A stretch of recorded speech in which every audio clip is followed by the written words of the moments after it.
नमस्कार। The deep dive में आपका फिर से स्वागत है।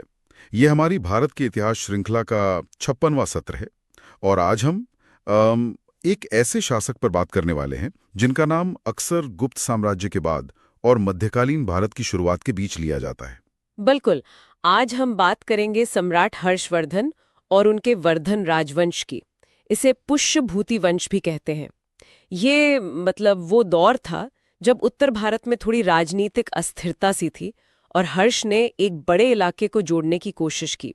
हम इस दौर को थोड़ा गहराई से समझेंगे और हाँ, खास तौर पर उन फैक्ट्स और डिटेल्स पर ध्यान देंगे जो सरकारी परीक्षाओं जैसे यूपीएससी, एसएससी वगैरह की तैयारी करने वालों के लिए इम्पॉर्टेंट हो सकते हैं।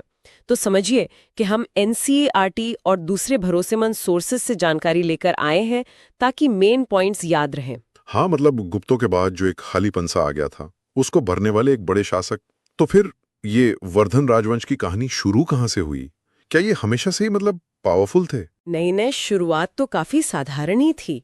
इस वंश की जड़ें कह सकते हैं 6ठी शताब्दी ईस्वी के आसपास थानेसर में थीं। ये आज के हरियाणा का कुरुक्षेत्र इलाका है और जो संस्थापक माने जाते हैं पुष्यभूति, वो शायद गुप्त राजाओं के मातहत ही थे, मतलब फ्यूडेटरी या सामंत। अच्छा। और एक इंटरेस्टिंग बात यह है कि वंश का नाम पुष्य एक शुभ नक्षत्र और भूति यानी समृद्धि इनसे बना है। शायद ये उनकी शुरुआती वैष्णव जड़ों की तरफ इशारा करता हो। थानेसर में हर्ष का टीला नाम की एक आर्कियोलॉजिकल साइट भी है जहां से गुप्त स्टाइल के सिक्के और टेराकोटा मिले हैं। तो लगता है गुप्त कल्चर का असर तो था वहां। एक सामंत परिवार से एम्पायर बिल्डर तक का सफर, ये बदलाव आया कैसे फिर? जरूर किसी एक व्यक्ति का बड़ा हाथ रहा होगा इसमें। हाँ, देखिए इसका क्रेडिट काफी हद तक तो गुप्त एम्पायर के डिक्लाइन और नॉर्थ वेस्ट से हूणों के जो लगातार हमले हो रहे थे उससे जो एक पॉलिटिकल वैक्यूम बना उसको जाता है। लेकिन इस वंश को असल में जमाने का श्रेय हर्ष के पिता प्रभाकर वर्धन को दिया जाता है। उनका शासनकाल लगभग 580 से 605 ईस्वी तक रहा। अच्छा, तो प्रभाकर वर्धन असली संस्थापक हुए एक तरह से। हाँ, कह सकते हैं, क्योंकि उन्होंने हूणों को हराया, बुरी तरह हराया करीब 590 ईस्वी में। और सिर्फ महाराजा नहीं बल्कि महाराजाधिराज और परम भट्टारक जैसी शाही उपाधियां लीं। और उन्होंने एक बहुत जरूरी डिप्लोमेटिक मूव भी चलाया। अपनी बेटी राजश्री की शादी कन्नौज के ताकतवर मौखरी राजा गृहवर्मन से कर दी। ओह, ये तो बड़ा स्ट्रेटेजिक अलायंस रहा होगा। बिल्कुल, इससे एक मजबूत गठबंधन बना। और हाँ, उन्होंने अश्वमेध यज्ञ भी किया था जो उस दौर में ब्राह्मणवादी रिवाइवल का एक छोटा सा लेकिन जरूरी संकेत माना जाता है। यानी प्रभाकर वर्धन ने नींव तो डाल दी, लेकिन हर्ष जिस तरह गद्दी पर बैठे वो परिस्थितियां तो काफी दुखद और नाटकीय थी, है ना? बिल्कुल। प्रभाकर वर्धन की मृत्यु हुई 605 ईस्वी में और उसके बाद हालात बहुत तेजी से बिगड़े। उनके बड़े बेटे राज्यवर्धन द्वितीय गद्दी पर बैठे। उन्होंने मालवा जीता भी, लेकिन फौरन ही उन्हें बंगाल के गौड़ राजा शशांक के खिलाफ जाना पड़ा। हुआ ये कि शशांक ने कन्नौज पर हमला करके गृहवर्मन को मार दिया था और राज्यश्री को बंदी बना लिया था। अरे बाप रे! हाँ, तो राज्यवर्धन ने मालवा के राजा को तो हराया, लेकिन शशांक ने धोखे से उनकी हत्या कर दी। इसी उथल-पुथल और फैमिली ट्रेजेडी के बीच सिर्फ 16 साल की उम्र में हर्षवर्धन ने 606 ईस्वी में थानेसर की गद्दी संभाली। सिर्फ 16 साल की उम्र में? जी, और फिर जल्दी ही अपनी बहन को बचाने और कन्नौज को सिक्योर करने के बाद उन्होंने थानेसर के साथ-साथ कन्नौज को भी अपना पावर सेंटर बना लिया।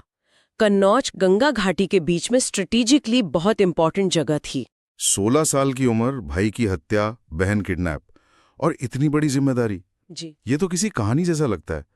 इनकी शुरुआती ताकत का बेस क्या था? पैसा कहाँ से आया? हाँ, वाकई में असाधारण था ये सब। हर्ष का जन्म 590 ईस्वी में हुआ था। थानेसर में ही पढ़े लिखे, वेद, धनुर्विद्या, राजकाज सब सीखा। गद्दी पर बैठते ही सिर्फ भाई की मौत का बदला नहीं लेना था, बल्कि अपनी बहन राजश्री को भी ढूंढना था। और वो ढूंढने में कामयाब भी हुए। विंध्य के जंगलों से उन्हें बचाया जब वो सती होने जा रही थी। ओह! शुरू में उनकी ताकत का एक बड़ा जरिया शायद उत्तरापथ था, नॉर्थ इंडिया का मेन ट्रेड रूट। उससे जो टैक्स आता था। हुएनसांग जो चीनी यात्री थे, उनके हिसाब से हर्ष ने इसी रेवेन्यू से अपनी बहुत बड़ी सेना फाइनेंस की थी, जिसमें कहा जाता है कि 60,000 हाथी थे। 60,000 हाथी। हाँ, और उन्होंने 606 से 647 ईस्वी तक यानी पूरे 41 साल राज किया। 57 साल की उम्र में उनकी मृत्यु हुई, शायद प्रयाग सभा के दौरान किसी बीमारी से।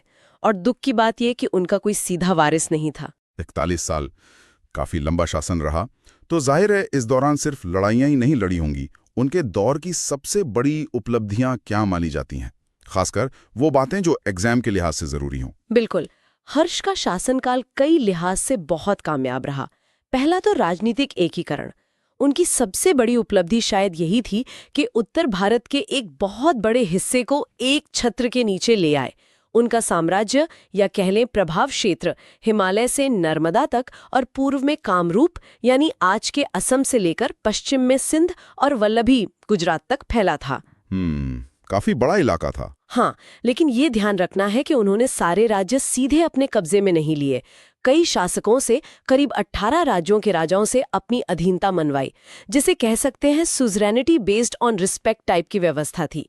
वल्लभी और मगध जैसे राज्य भी उनके असर में थे। अच्छा। दूसरा, सैन्य शक्ति। हुएनसांग के आंकड़े थोड़े बढ़ा चढ़ाकर हो सकते हैं, पर उनसे अंदाजा लगता है कि सेना बहुत बड़ी थी, करीब 1 लाख घुड़सवार, 60,000 हाथी। यहाँ एक छोटी सी बात नोट करने वाली है एग्जाम्स के लिए भी, कि हर्ष ने बाद के सालों में अपने दरबार में और शायद राज्य में पशु बलि पर रोक लगा दी थी। ये उनके बौद्ध धर्म की तरफ झुकाव को दिखाता है। तीसरा, प्रशासनिक व्यवस्था। उन्होंने गुप्तों के एडमिनिस्ट्रेटिव स्ट्रक्चर को कुछ बदलावों के साथ जारी रखा। रेवेन्यू का मेन सोर्स लैंड रेवेन्यू था, जिसे भाग भोग कर कहते थे। ये आम तौर पर उपज का 16वां हिस्सा होता था। अच्छा, 16th हिस्सा, ये गुप्तों जैसा ही था शायद। हाँ, काफी हद तक, लेकिन उन्होंने अधिकारियों और ब्राह्मणों को सैलरी के बदले जमीनें यानी जागीरें देने का सिस्टम भी बढ़ाया। इससे आगे चलकर सामंतवाद मजबूत हुआ, जो शायद एम्पायर की स्टेबिलिटी के लिए बाद में एक कमजोरी भी बनी। उनके पास जासूसों का भी एक बड़ा नेटवर्क था, जिन्हें चर या दूत कहते थे। और उनकी दानवीरता के किस्से भी बहुत मशहूर हैं, वो प्रयाग वाली सभा। हाँ, चौथा पॉइंट, परोपकार और लोक कल्याण। हर्ष अपनी दानशीलता के लिए बहुत फेमस थे। वो हर 5 साल में कन्नौज और प्रयाग, इलाहाबाद में बड़ी धार्मिक सभाएं करते थे। इन्हें पंचवर्षीय सभाएं या मोक्ष परिषद कहा जाता था। कन्नौज वाली सभा 643 ईस्वी में तो मुख्य रूप से महायान बौद्ध धर्म के सिद्धांतों पर चर्चा हुई थी। वेनसांग ने अध्यक्षता की और 18 अधीन राजा भी आए थे। अच्छा, और प्रयाग वाली सभा 644 या 648 के आसपास गंगा यमुना सरस्वती के संगम पर होती थी। वहां वो 5 साल में जमा की हुई अपनी सारी दौलत, सोना, चांदी, रत्न, कपड़े, सब गरीबों, भिक्षुओं, ब्राह्मणों और अलग-अलग धर्मों के फॉलोअर्स में दान कर देते थे। वेनसांग ने लिखा है कि प्रयाग में करीब 5 लाख लोग जमा हुए थे और हर्ष में इतना दान दिया कि आखिर में उन्हें अपनी बहन राज्यश्री से पहनने के लिए कपड़े मांगने पड़े। अरे, मतलब सब कुछ दान कर दिया? हाँ, कहते हैं ये दान करीब 300 मिलियन सोने के सिक्कों के बराबर था। कमाल है। महाविहार को 100 गांव, कुछ सोर्स 200 भी कहते हैं, उनका रेवेन्यू दान में दिया था। 100 गांव? इससे तो नालंदा उस समय की सबसे बड़ी यूनिवर्सिटी बन रही होगी। बिल्कुल, दुनिया की सबसे बड़ी इंटरनेशनल यूनिवर्सिटी। और मशहूर चीनी यात्री हुएनसांग या ज़ियांगज़ैंग करीब 630 से 643 तक भारत में रहे। काफी टाइम उन्होंने हर्ष के राज्य में और नालंदा में बिताया। उन्होंने हर्ष के राजकाज, न्याय और दान की बहुत तारीफ की है। और छठा, साहित्यिक योगदान। वो खुद भी लिखते थे शायद? हाँ, छठा पॉइंट, साहित्यिक योगदान। हर्ष खुद भी बहुत अच्छे स्कॉलर और नाटककार थे। उन्होंने संस्कृत में 3 फेमस नाटक लिखे, रत्नावली, प्रियदर्शिका और नागानंद। रत्नावली, प्रियदर्शिका और नागानंद, ठीक है। रत्नावली और प्रियदर्शिका प्रेम कहानियां हैं, जबकि नागानंद बौद्ध थीम पर है, जिसमें एक बोधिसत्व सांपों को बचाने के लिए खुद की बलि दे देता है। एक और मजेदार फैक्ट, कुछ लोग कहते हैं कि वो हर साल सोने में अपना वजन तुलवाते थे और उसे दान कर देते थे। वाह, मतलब सिर्फ एक वॉरियर किंग नहीं बल्कि एक कुशल एडमिनिस्ट्रेटर, गजब के फिलैंथ्रोपिस्ट, आर्ट लवर और खुद भी एक राइटर। ऐसा लगता है जैसे गुप्त काल की शान को फिर से जिंदा करने की कोशिश की हो। लेकिन साम्राज्य बढ़ाने के लिए लड़ाइयां तो जरूरी रही होंगी। उनके मेन मिलिट्री कैंपेन कौन से थे? बिल्कुल, खासकर उनके शासन का शुरुआती दौर, मतलब करीब 606 से 626 ईस्वी तक युद्धों और अभियानों से भरा रहा। मेन मकसद था भाई की हत्या का बदला, बहन को छुड़ाना और अपने एम्पायर को सिक्योर और एक्सपैंड करना। सबसे पहले तो कन्नौज को सिक्योर किया, फिर पंजाब के लोकल रूलर्स, राजस्थान के कुछ हिस्से और मालवा में शायद हूणों के जो बचे खुचे ग्रुप थे उन्हें हराया। उनका सबसे लंबा और अहम संघर्ष बंगाल के गौड़ राजा शशांक के खिलाफ था, जिसने उनके भाई को मारा था। जी। और शशांक बौद्ध धर्म का कट्टर विरोधी भी माना जाता है। कहते हैं उसने बोध गया में बोधि पेड़ को कटवाने की कोशिश की थी। हर्ष ने शशांक की राजधानी कर्णसुवर्ण पर चढ़ाई की, लेकिन शशांक काफी ताकतवर था। ऐसा लगता है कि हर्ष उसे पूरी तरह तभी हरा पाए जब करीब 625 ईस्वी या उसके बाद शशांक की मौत हो गई। बाणभट्ट के हर्षचरित में एक इशारा मिलता है कि शायद इसी लड़ाई में हर्ष की एक आंख में चोट भी लगी थी। ओह, ये तो नहीं पता था। पश्चिम में उन्होंने वल्लभी गुजरात के मैत्रक राजा ध्रुवसेन द्वितीय को हराया, लेकिन यहाँ उन्होंने लड़ाई के बाद डिप्लोमेसी दिखाई। अपनी भतीजी या बेटी की शादी ध्रुवसेन से करके उसे अपना पक्का साथी बना लिया। ध्रुवसेन बाद में कन्नौज की सभा में भी आया था। यानी दुश्मन को दोस्त बना लिया। हाँ, लेकिन दक्षिण भारत में उनका विजय रथ रुक गया। दक्कन के पावरफुल चालुक्य सम्राट पुलकेशिन द्वितीय ने उन्हें नर्मदा नदी के किनारे एक जबरदस्त लड़ाई में हरा दिया। अच्छा, ये हार गए थे। हाँ, और उन्हें साउथ की तरफ बढ़ने से रोक दिया। इसका साफ जिक्र पुलकेशिन के ऐहोल इंस्क्रिप्शन 634 ईस्वी में मिलता है, जिसे रवि कीर्ति ने लिखा था। उसमें लिखा है कि इस लड़ाई के बाद हर्ष का हर्ष यानी खुशी नर्मदा पर पिघल गया और नर्मदा नदी दोनों साम्राज्यों के बीच बाउंड्री बन गई। ये हर्ष की अकेली बड़ी मिलिट्री हार मानी जाती है। ये ऐहोल अभिलेख वाला पॉइंट जरूरी है एग्जाम के लिए। बिल्कुल। फिर पूर्व में उन्होंने कामरूप असम के राजा भास्कर वर्मन के साथ एक अहम गठबंधन किया। भास्कर वर्मन और शशांक की पुरानी दुश्मनी थी। दोनों ने मिलकर शशांक के खिलाफ अभियान चलाया, जिससे हर्ष को ईस्टर्न इंडिया में अपना असर बढ़ाने में मदद मिली। अच्छा, डिप्लोमेसी भी खूब चली। हाँ, कूटनीतिक मोर्चे पर भी एक्टिव थे। उन्होंने 641 और 643 ईस्वी में चीन के टांग डायनेस्टी के सम्राट ताइजोंग के दरबार में अपने दूत भेजे। जवाब में चीनी दूत भी हर्ष के दरबार में आए। इससे सेंट्रल एशिया और सिल्क रोड के जरिए कल्चरल और ट्रेड रिलेशन मजबूत हुए। पुलकेशिन द्वितीय से हार जरूर एक बड़ा झटका रही होगी उनके लिए। खैर, इतने बड़े एम्पायर को चलाने के लिए एडमिनिस्ट्रेटिव सिस्टम कैसा था? क्या ये पूरा का पूरा गुप्तों की कॉपी था या कुछ नयापन भी था? ये इंटरेस्टिंग सवाल है। हर्ष के एडमिनिस्ट्रेशन में गुप्तों के सेंट्रलाइज सिस्टम और धीरे धीरे उभरते हुए फ्यूडल सिस्टम दोनों के एलिमेंट्स दिखते हैं। सेंटर में राजा ही सुप्रीम था। Chief executive, commander in chief, chief justice, सब वही। उसकी मदद के लिए एक काउंसिल ऑफ मिनिस्टर्स यानी मंत्री परिषद होती थी। बाणभट्ट बताते हैं कि इसमें अलग अलग डिपार्टमेंट के मंत्री होते थे, जैसे महासंधि विग्राहिक यानी वॉर एंड पीस या फॉरेन मिनिस्टर, महाबलाधिकृत यानी आर्मी का कमांडर इन चीफ, और भी कई। ठीक है। और नीचे के लेवल पर प्रांतों और जिलों में विषयपति होता था और सबसे छोटी यूनिट गांव यानी ग्राम थी। गांव का एडमिनिस्ट्रेशन ग्रामिक या ग्रामाध्यक्षक की देखरेख में लोकल पंचायत या ग्राम सभा करती थी, जिसे काफी ऑटोनॉमी यानी स्वायत्ता हासिल थी। बिजनेस और इंडस्ट्री वालों के अपने गिल्ड्स यानी श्रेणियां होती थीं, जिनके अपने नियम कानून चलते थे। और कानून व्यवस्था कैसी थी? वेन सॉन्ग ने कुछ लिखा है इसके बारे में? हाँ, न्याय व्यवस्था ठीक ठाक थी। नीचे के लेवल पर पंचायतें और श्रेणियां थी। ऊपर धर्मस्थीय, सिविल केस और कंटक शोधन, क्रिमिनल केस टाइप के कोर्ट होते थे। राजा फाइनल अपील कोर्ट था।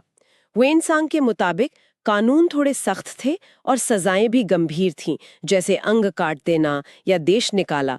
लेकिन उसने ये भी लिखा कि क्राइम कम होते थे और लोग ईमानदार थे। एक खास बात हर्ष के रिकॉर्ड से पता चलती है कि ब्राह्मणों को सूदखोरी यानी ब्याज लेने से मना किया गया था। ये शायद उनके धार्मिक झुकाव का असर हो। अच्छा, तो प्रशासन में मतलब गुप्तों की छाप भी थी और कुछ नई चीजें भी थीं। लेकिन इस सिस्टम के अंदर आम लोगों की जिंदगी कैसी थी?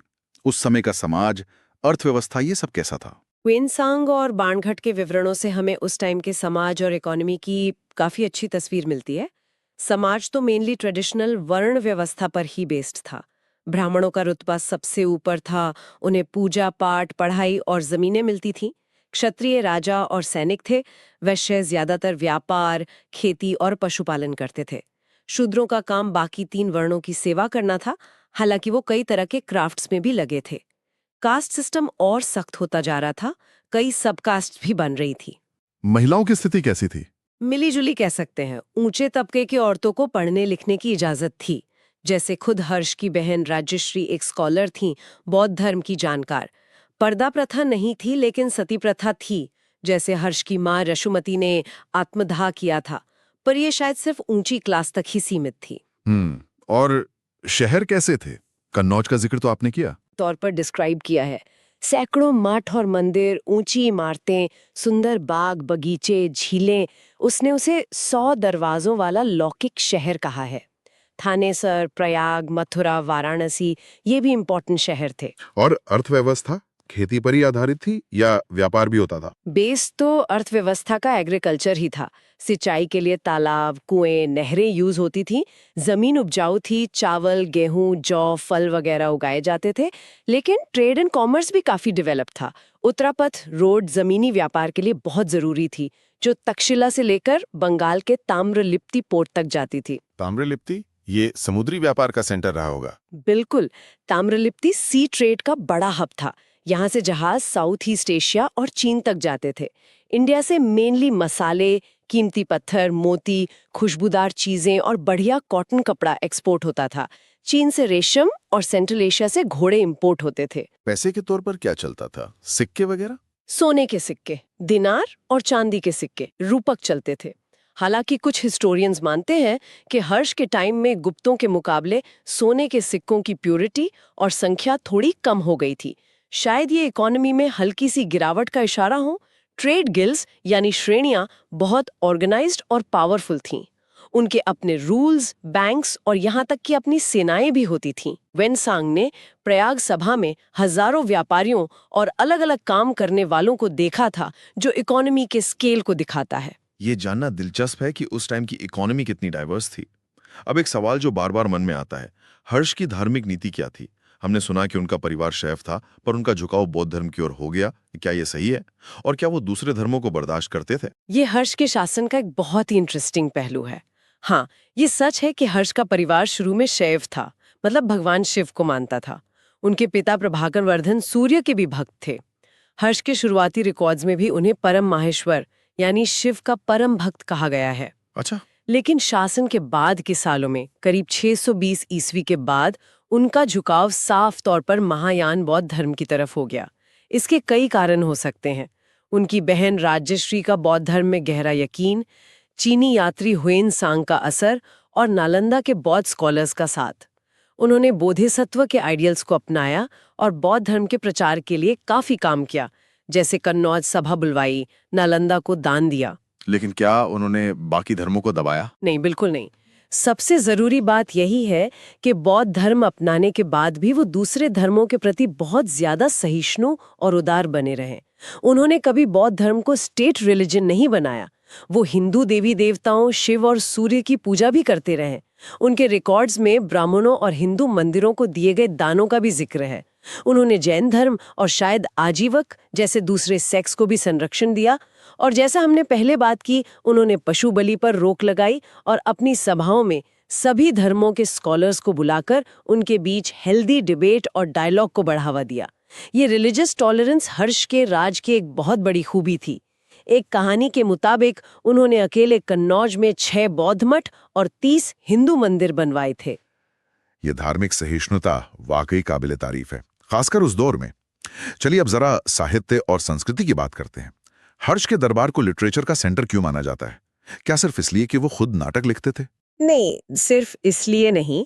हर्ष खुद एक टैलेंटेड पोएट और नाटककार थे, ये तो सच है, लेकिन उन्होंने दूसरे कवियों और विद्वानों को भी खूब पैट्रोनेज दिया, जिससे उनके दरबार में लिटरेरी एक्टिविटीज खूब फली फूली। जैसे बाणभट्ट। हाँ, सबसे बड़ा नाम है बाणभट्ट का। वो हर्ष के दरबारी कवि थे। उन्होंने 2 बहुत मशहूर किताबें लिखी। पहली हर्षचरित, जो हर्ष की बायोग्राफी है। ये संस्कृत गद्य में है, 8 उच्छ्वासों यानी चैप्टर्स में। इसमें हर्ष के पूर्वजों, उनकी शुरुआती जिंदगी और गद्दी पर बैठने तक की घटनाओं का बड़ा डिटेल्ड और पोएटिक डिस्क्रिप्शन है।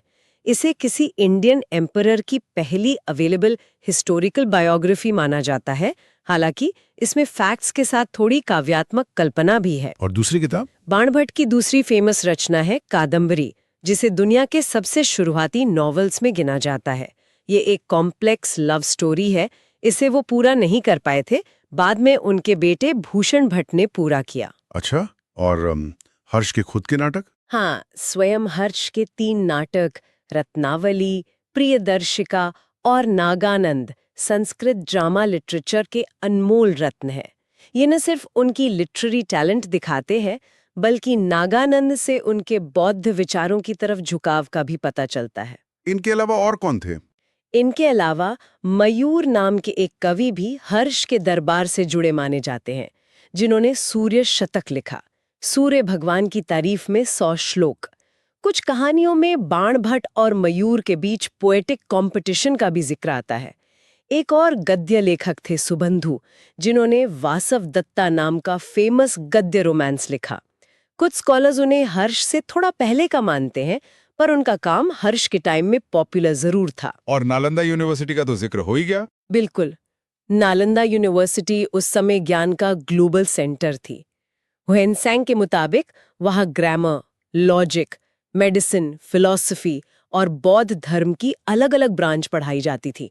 वहाँ सिर्फ इंडिया से ही नहीं, बल्कि चीन, Tibet, Korea, central Asia, south east Asia से भी करीब 10,000 स्टूडेंट्स और 1500 टीचर्स थे। ह्वेनसैंग ने खुद वहाँ योग शास्त्र पढ़ा था। कमाल है, एक ही दरबार में इतने सारे प्रतिभाशाली लोग। आर्किटेक्चर के बारे में क्या हर्ष के टाइम में भी गुप्तु जैसे शानदार मंदिर बने? देखिए, हर्ष के समय में गुप्तकाल जैसे बड़े और सजे हुए पत्थर के मंदिर बनाने पर उतना फोकस नहीं रहा। इस काल के आर्किटेक्चर को पोस्ट गुप्ता या ट्रांजिशनल मानते हैं। इसमें ईंटों का इस्तेमाल ज्यादा हुआ। नए मंदिर स्तूप बनाने से ज्यादा ध्यान शायद पुरानी बिल्डिंग्स की मरम्मत और रख रखाव पर था। फिर भी कुछ इंपॉर्टेंट आर्कियोलॉजिकल साइट्स हैं जिनसे हमें इस पीरियड की जानकारी मिलती है। जैसे? एक तो हर्ष का टीला, थानेसर। ये वर्धन वंश की ओरिजिनल जगह है। खुदाई में वहां वर्धन पीरियड की ईंटों की बनी बिल्डिंग्स के खंडहर, सुंदर टेराकोटा मूर्तियां और सील्स मिली हैं, जिनमें प्रभाकर वर्धन और हर्ष के नाम वाली मोहरें भी हैं। अच्छा। और कन्नौज में हालांकि पुराना शहर काफी नष्ट हो चुका है, फिर भी वहां महलों, मठों और मंदिरों के खंडहर मिले हैं। सबसे जरूरी खोज वहां से मिले बांस खिड़ा कॉपर प्लेट 628 ईस्वी और मधुबन कॉपर प्लेट है। इनमें हर्ष की वंशावली, उनके सिग्नेचर और लैंड ग्रांट का ब्यौरा है। ये कॉपर प्लेट्स तो बहुत जरूरी सोर्स होंगे। बिल्कुल। फिर नालंदा महाविहार बिहार, हर्ष के भारी अनुदान से इसका और विस्तार हुआ। वहां की खुदाई से 7वीं सदी की कई ईंटों की बनी बिल्डिंग्स, मंदिर और मठ मिले हैं। प्रयाग, आज का प्रयागराज, जहां पंचवर्षीय सभाएं होती थीं, वहां जो अशोक पिलर है उस पे समुद्रगुप्त के साथ साथ हर्ष का भी एक लेख खुदा मिलता है, हालांकि वो अब काफी धुंधला है। और सारनाथ जैसे पुराने बौद्ध सेंटर्स पर भी हर्ष के टाइम में कुछ मरम्मत या कंस्ट्रक्शन हुआ होगा, जैसे धमेक स्तूप का रेनोवेशन। ठीक है। बाणभट्ट और ह्वेनसांग के अलावा क्या कुछ और ऐसे खास लोग थे जो हर्ष के दरबार में या उनके समकालीन प्रभावशाली थे? विद्वान ह्वेनसांग के अलावा दिवाकर मित्र नाम के एक बौद्ध स्कॉलर का जिक्र आता है, जिनसे हर्ष विंध्य के जंगलों में अपनी बहन को ढूंढते हुए मिले थे। वो बाद में उनके सलाहकार बने। जैसेन नाम के एक और फेमस स्कॉलर थे जो नालंदा से जुड़े थे, जिनकी विद्वत्ता की ह्वेनसांग ने भी तारीफ की है। इन स्कॉलर्स ने कन्नौज और प्रयाग की सभाओं में अहम रोल निभाया। और राजा महाराजा, हाँ, सहयोगी राजा, जैसा हमने पहले बात की, भास्कर वर्मन कामरूप के राजा, और ध्रुव सेन द्वितीय वल्लभी के राजा हर्ष के इम्पोर्टेंट सहयोगी और सामंत थे, जो कन्नौज की सभा में मौजूद थे। और विदेशी दूत? चीन के तांग सम्राट के भेजे हुए दूत जैसे ली यिबियाओ और वांग ह्वान से हर्ष के दरबार में आए थे। ये दोनों देशों के बीच मजबूत डिप्लोमेटिक रिश्तों का सबूत है। नेपाल और कश्मीर से भी दूतों के आने का जिक्र मिलता है। इनके अलावा हजारों कलाकार और संगीतकार भी थे। ह्वेनसैंग ने प्रयाग सभा के डिस्क्रिप्शन में इनका जिक्र किया है, जो दिखाता है कि आर्ट और म्यूजिक को भी दरबार में काफी बढ़ावा मिलता था। तो फिर इतने शक्तिशाली, सुसंस्कृत, एकीकृत और प्रभावशाली साम्राज्य का अंत इतनी जल्दी कैसे हो गया? हर्ष की मृत्यु के बाद क्या हुआ? ये इंडियन हिस्ट्री की दुखद कहानियों में से एक है। इतने महान साम्राज्य का पतन बहुत तेजी से हुआ। इसका सबसे बड़ा और फौरी कारण था हर्ष की 647 ईस्वी में मृत्यु, बिना किसी सीधे या काबिल उत्तराधिकारी के। ओह, उनका कोई बेटा नहीं था? नहीं, उनका कोई सीधा वारिस नहीं था। उनके बाद कन्नौज की गद्दी पर शायद उनके किसी मंत्री, अरुणाश्व या अर्जुन नाम बताया जाता है, ने कब्जा करने की कोशिश की, लेकिन वो एम्पायर संभाल नहीं सका। सेंट्रल पावर कमजोर पड़ते ही जो अधीन राजा थे, लोकल सरदार थे, उन्होंने बगावत कर दी। और वो चीनी दूत वाला किस्सा? तिब्बती और नेपाली सेनाओं ने कन्नौज पर हमला कर दिया। नॉर्थ इंडिया में एक बार फिर से अराजकता और बिखराव का दौर शुरू हो गया। कन्नौज पर थोड़े टाइम के लिए गड़बड़ी छाई रही। बाद में कुछ कमजोर राजा हुए, जैसे शिलादित्य, पर वो नाम के ही राजा थे। 8वीं सदी की शुरुआत में कन्नौज पर यशोवर्मन नाम का एक ताकतवर राजा जरूर आया, लेकिन वर्धन वंश का गौरव खत्म हो चुका था। क्या पतन के कुछ और कारण भी थे? हाँ, कुछ दूसरे कारण भी थे जिन्होंने पतन में रोल निभाया। पहला तो उत्तराधिकार का कोई क्लियर नियम नहीं था। दूसरा, एडमिनिस्ट्रेशन बहुत ज्यादा सेंट्रलाइज था, जो काफी हद तक हर्ष की पर्सनल काबिलियत और करिश्मे पर टिका था।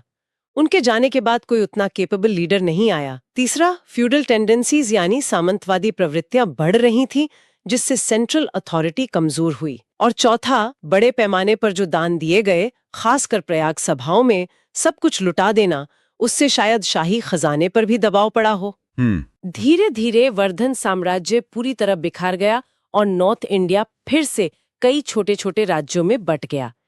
इसी बैकग्राउंड में 8वीं सदी में कन्नौज पर कब्जे के लिए 3 बड़ी ताकतों, पश्चिम में गुर्जर प्रतिहार, पूर्व में बंगाल के पाल और दक्षिण में दक्कन के राष्ट्रकूट के बीच वो फेमस त्रिपक्षीय संघर्ष शुरू हुआ, जो करीब 200 साल तक चला। तो ये थी सम्राट हर्षवर्धन और वर्धन राजवंश की पूरी कहानी। गुप्तोत्तर काल में उत्तर भारत के इतिहास का एक छोटा लेकिन बहुत ही अहम और चमकदार चैप्टर। आज हमने कई मेन फैक्ट्स और छोटी छोटी डिटेल्स को छुआ है, जो एग्जाम्स के लिहाज से बहुत यूजफुल हो सकती हैं। बिल्कुल, चलिए जाते जाते कुछ मेन पॉइंट्स जल्दी से रिवाइज कर लेते हैं, ताकि ये फैक्ट्स अच्छे से याद रहें, खासकर जो दोस्त एग्जाम की तैयारी कर रहे हैं उनके लिए। वंश और शासक। वर्धन पुष्यभूति वंश थानेसर से शुरू, प्रभाकर वर्धन इम्पोर्टेंट शुरुआती राजा, हूणों को हराया। सबसे महान राजा हर्षवर्धन, शासन 606-647 ईस्वी। राजधानी पहले थानेसर, बाद में कन्नौज। साम्राज्य नॉर्थ इंडिया का बड़ा हिस्सा, हिमालय से नर्मदा, कामरूप से सिंध वल्लभी। युद्ध संधि, शशांक से लंबा झगड़ा, वल्लभी के ध्रुव सेन द्वितीय से लड़ाई, फिर दोस्ती, पुलकेशिन द्वितीय से नर्मदा पर हार, ऐहोल अभिलेख याद रखें, भास्कर वर्मन कामरूप से दोस्ती, चीन से डिप्लोमेटिक रिलेशन। प्रशासन गुप्त plus feudal mix, land revenue भाग भोग कर 1/6, मंत्री परिषद महासंधि विग्रहिक महाबलाधिकृत यूनिट्स, भुक्ति हेड उपरिक, विषय हेड विषयपति, ग्राम सख्त न्याय जासूस सिस्टम। धर्म शुरू में शैव, बाद में महायान बौद्ध धर्म की तरफ झुकाव, लेकिन बहुत ज्यादा धार्मिक सहिष्णुता, हिंदू जैन अजीविक सबको सपोर्ट, पशु बलि पर रोक। सभाएं पंचवर्षीय सभाएं कन्नौज 643 ईस्वी, बौद्ध डिबेट और प्रयाग महामोक्ष परिषद, सब कुछ दान। साहित्य संस्कृति हर्ष के खुद के नाटक रत्नावली, प्रियदर्शिका, नागानंद, दरबारी कवि बाणभट्ट, हर्षचरित, कादंबरी, मयूर, सूर्य शतक, सुबंधु, वासवदत्ता। नालंदा यूनिवर्सिटी को सपोर्ट, 100-200 गांव दान, चीनी यात्री ह्वेनसांग का आना और उसका विवरण। आर्किटेक्चर ईंटों के मंदिर स्तूप पोस्ट गुप्ता स्टाइल, साइट्स हर्ष का टीला, थानेसर, कन्नौज, कॉपर प्लेट्स, नालंदा, प्रयाग। और पतंग 647 ईस्वी में हर्ष की बिना वारिस की मृत्यु, सक्सेसर ना होना, एम्पायर का बिखरना और त्रिपक्षीय संघर्ष की शुरुआत। और ये याद रखना जरूरी है कि ये सारी जानकारी भरोसेमंद हिस्टोरिकल सोर्सेज पर आधारित हैं, जिनमें एनसीईआरटी की किताबें, खासकर क्लास 6, 7 और 12 और आरसी मजूमदार, उपिंदर सिंह जैसे माने हुए इतिहासकारों की किताबें शामिल हैं। और आखिर में एक सवाल सोचने के लिए छोड़ जाते हैं। क्या किसी साम्राज्य की स्टेबिलिटी सिर्फ एक इंसान पर, चाहे वो कितना भी काबिल और करिश्माई क्यों न हो, जैसे कि हर्ष, इतनी ज्यादा डिपेंड होनी चाहिए? क्या यही जरूरत से ज्यादा निर्भरता, भले ही उनका कोई काबिल वारिस होता भी, उसकी लॉन्ग टर्म स्टेबिलिटी के लिए एक छिपी हुई कमजोरी थी? ये सवाल हमें इंडिविजुअल ग्रेटनेस और इंस्टीट्यूशनल स्ट्रेंथ के बीच जरूरी बैलेंस के बारे में सोचने पर मजबूर करता है। वाकई ये एक गहरा सवाल है जिस पर सोचना चाहिए। अगर आप एनसीईआरटी पर आधारित भारतीय इतिहास और राज्य व्यवस्था को इसी तरह डिटेल में एग्जाम के लिहाज से इंपॉर्टेंट फैक्ट्स के साथ समझना चाहते हैं तो हमारे चैनल को फॉलो करना ना भूलें। और हाँ, अगर आपको आज की ये बातचीत यूजफुल और इन्फॉर्मेटिव लगी हो तो प्लीज़ इसे अपने दोस्तों के साथ शेयर करें, खासकर जो कॉम्पिटिटिव एग्जाम्स की तैयारी कर रहे हैं। इस सेशन को लाइक करें, हमारे चैनल को सब्सक्राइब करें और नीचे कमेंट्स में अपनी राय या अगर कोई सवाल हो तो ज़रूर लिखें। हमें आपके फीडबैक का इंतज़ार रहेगा।